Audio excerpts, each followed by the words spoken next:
The moment you meet certain people, you realize that you have just been given a precious gift. Ed and Patty LaFave were those type of people. In social or business circumstances, through family or friends, at fundraisers, school, or church, they instantly made you feel welcome. Ed LaFave had a unique way of greeting family and close friends. He would raise both hands to say hello or goodbye.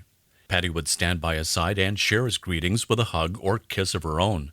You always felt as if Ed and Patty were happy to see you. Good friend Cornelius Van Doren summed it up nicely. Ed, you are one of those rare individuals who cultivates friendships and enriches the lives of friends, he stated, and you probably wouldn't be worth a hill of beans without Patty. No offense, but we believe she deserves a lot of credit.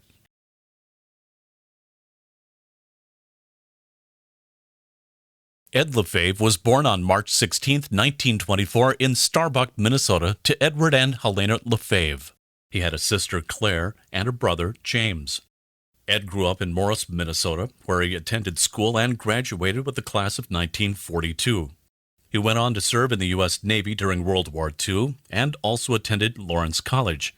After serving his country, he attended the University of Minnesota, earning a bachelor's degree in economics in 1947. Ed's father was president of Citizens Bank in Morris, and Ed spent many hours at the bank with him, learning about the business.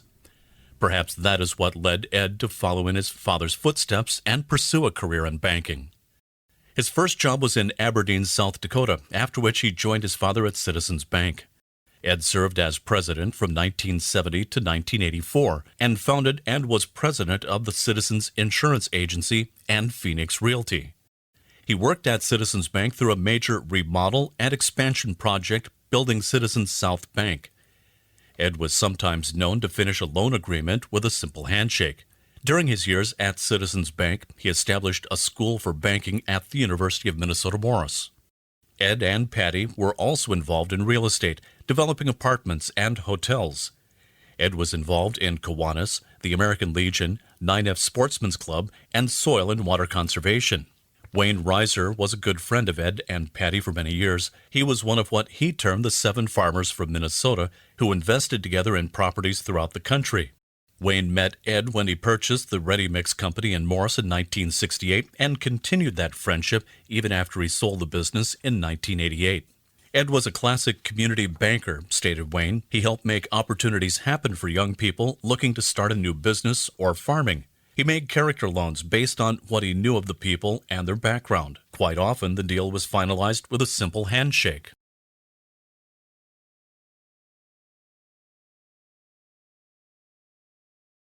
Patty was born on September 3, 1925, in Waterloo, Iowa, to Ray and Carol Paul.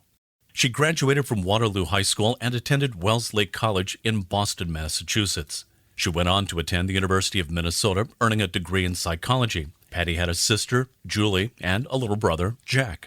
Some of Patty's favorite childhood activities were reading at the library, visiting her Nana for cookies, and playing pinball with her Uncle Harold. She spent many summers attending Camp Danworthy in Minnesota, where she learned to swim, sail, and made many new friends. At the University of Minnesota, Ed was a member of the Beta Theta Pi fraternity, and Patty was a member of the Delta Gamma sorority. It was in history class that Patty caught Ed's eye. A courtship began, and they swept each other off their feet. Ed and Patty were married on September 12, 1947 in Waterloo, Iowa. Patty's wedding veil came from Brussels, Belgium, where her brother Jack was attending the National Boy Scout Jamboree. He presented the veil as a gift to his sister, and it has been worn by many generations in the family. The couple started their family during the early years of their marriage. Their firstborn, Carol, arrived early and needed extra care for several months, but survived. Patty and Ed would soon learn that building their family was going to take a lot of heartache and extra medical help.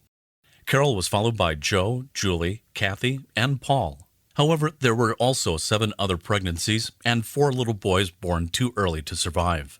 These babies were each laid to rest in the Morris Cemetery. Modern medicine helped the couple bring the younger children into the world. The children grew up in Morris, attending St. Mary's Catholic School and Morris area schools. They were busy in sports and other extracurricular activities. Ed and Patty were avid fans and attended every concert, ball game, and school event their children were involved in. Scouting was important to Ed and Patty, and this was passed on to their children and other area children. Patty was a den mother and scout leader for many girls and boys. Ed and Patty led many young boys, including their sons and grandsons, through the scouting process and on to earn the rank of Eagle Scout. Several generations of the family are now Eagle Scouts. The LaFaves not only spent those years raising and supporting their own children, but also became role models to the many friends of their children who visited the home. Gretchen Ludy Weiler, a good friend of Carol, said Ed's greatest legacy is the impact he made on so many people who knew him. Gretchen also remembered how Patty took her prom dress shopping when her own mother was too sick to do it. Carol's friends, Sandy and Sue Gooder, have wonderful memories of Ed and Patty. They were regular visitors at the LaFave home during their high school days and after. Well, I got to know Carol when we were 10 years old, and it was a delightful relationship with her and her parents. I especially remember her dad being so interested in what we were doing and what we were going to do when we left school. And every time we came over, whoever came over, he would ask him, now what are you going to do after high school? And one time he asked me that, and I was just hemming and hawing, and I don't know. And he looked at me and he said, you know, you're too smart not to go to college. And he just lit a fire under me and inspired me to go to school. I went to UMM and then on to the University of Minnesota and later got my master's. And so I really think that they honored, appreciated, respected the value of education, and that meant a lot to Morris. I remember Patty had the Girl Scout troop in Morris, and she involved us right away and got us to go to camp. And I remember we made these little, I think we're called hobo burners, and learned how to cook outside and enjoy nature. And then later on, even after I was married, I helped her with the Girl Scout troop. And what I really liked was all the enthusiasm and energy and excitement and what that did for the community and empowering girls.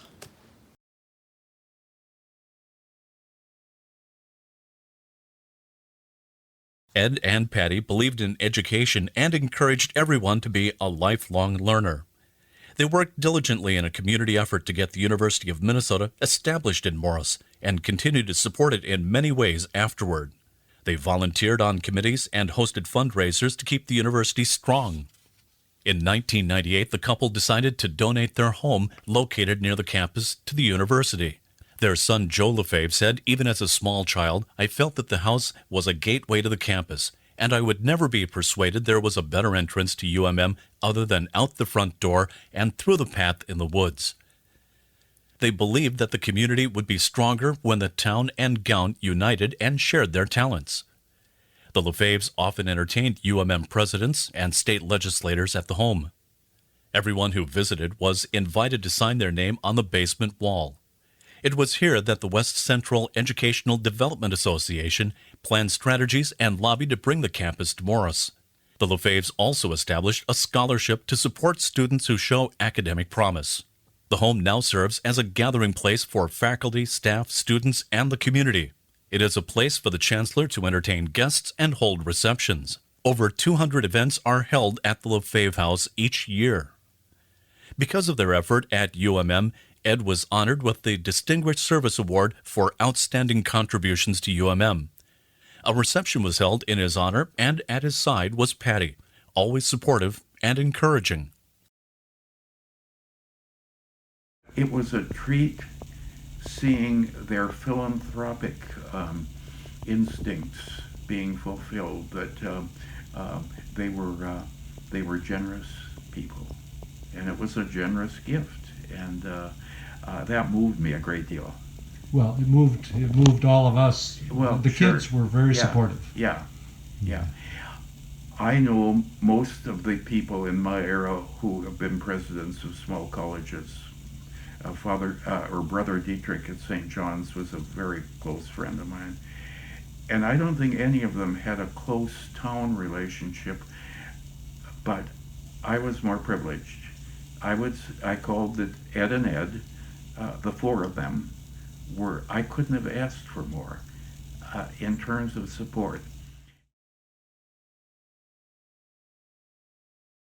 As the children grew and the nest began to empty, Ed and Patty expanded their love and encouragement. They welcomed sons-in-law Bill Gabler and Stuart McConnell, and daughters-in-law Twink Krebs and Tina Weber. To their ultimate joy, the grandchildren also began to enlighten their lives. They would eventually add 14 grandchildren and 17 great-grandchildren into their hearts. On Patty's 90th birthday, celebrated at the cabin on Lake Minnewaska, all of her children and most of her grandchildren were able to join her for the joyous occasion. Several of the great-grandchildren were also there to celebrate. My grandparents always made people feel like they mattered, made them feel important and respected. They saw people as individuals and were interested to hear about their stories and their lives. You couldn't get through a dinner with Grampy Ed without him asking the waitress where she went to college or what town she grew up in. It was kind of embarrassing, to be honest, but Grampy Ed was just trying to show people that they mattered. One of my favorite letters I ever got from him, I was about 24, and in it he included a goal sheet. He said that he and Nana often wrote down their goals to make sure that they were meeting them. They would check in on them. It wasn't goals like make $1 million or something like that.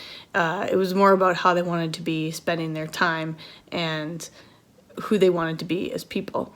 And so, even at 75 years old, he was still checking in to make sure he was on the right track. And Nana was the same way. She was always trying to learn new things to make herself better.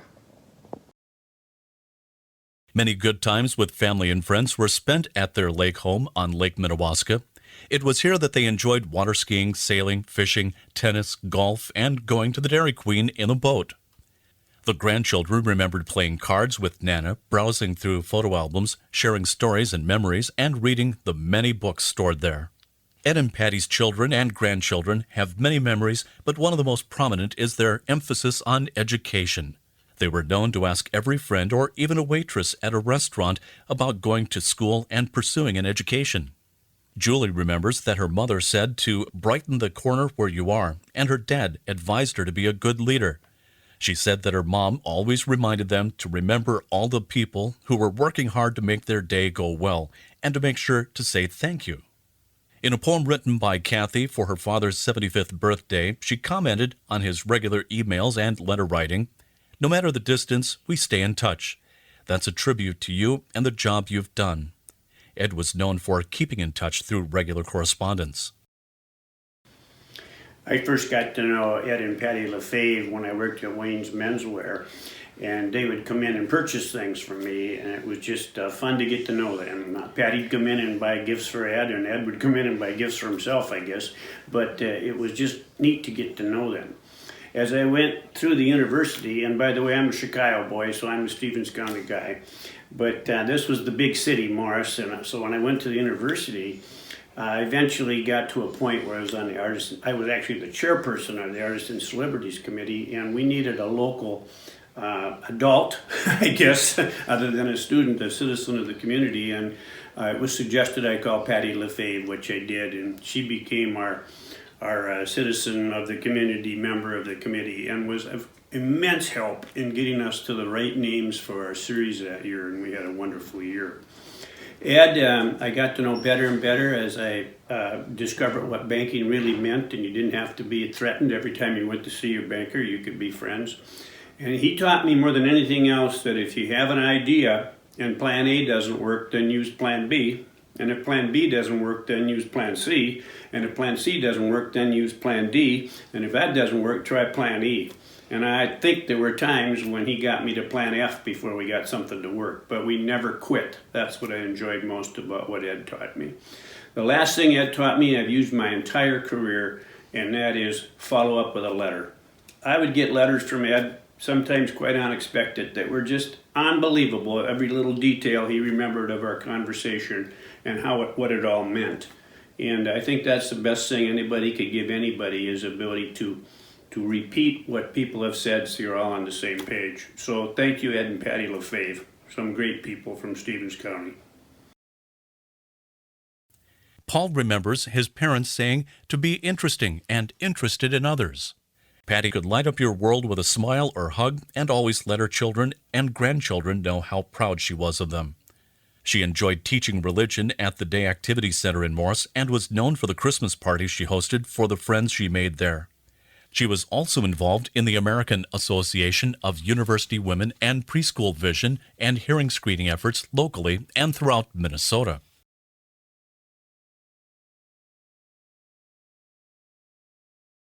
Ed passed away in 2006. At his funeral, Kathy talked about how her parents were a team. When the two of them put their heads together, they could do anything. Patty went on to live at Crone-Dillette Village in St. Paul. Here she continued to influence the lives of everyone around her with her advice, encouragement, and warm smile. As her friend Savannah Kamara said, Patty always made me feel valued, respected, and part of her world, her family, and one of her kids. That meant a lot to me. Because of that friendship, I find myself trying to improve what I do and how I deal with life. Patty passed away peacefully in 2018. There are many things to remember about Ed and Patty LaFave. They encourage people to follow their dreams and their lives to help others. They emphasize getting a good education and being generous with your time and money. They were wonderful parents and grandparents. They were an asset to the community, the university, and the Catholic Church. But most of all, they were good friends to everyone they met. Concerned, caring, and helpful through their entire lives, leaving a legacy that lives on. They gave their family roots and then gave them wings.